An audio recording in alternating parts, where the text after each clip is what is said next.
আপু, আপনি কেন এই গ্লুটাথিয়ন ইনজেকশনটা দিচ্ছেন?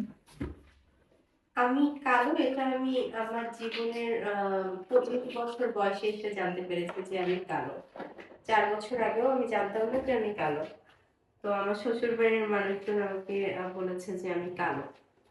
আমার মনে হয়েছে ওনাদের খুশির জন্য আমি এটুকু করতেই পারি, কিন্তু এটা আমার খুব মানসিক স্যাটিসফ্যাকশন সেটা না। এই জন্য দিচ্ছেন?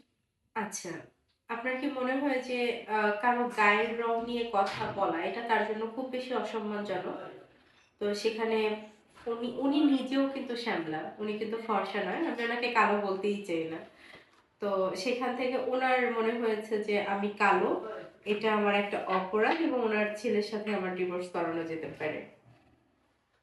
তো আমার মনে হয়েছে আমি আমার হাজবেন্ডের সাথে থাকতে চাই, সেটার জন্য যদি আমার গায়ের চামড়া উল্টো করে আবার ফর্সা করতে হয়, আমি সেই সার্জারিও করতে চাই, আমি আমার হাজবেন্ডকে ছাড়তে চাই না।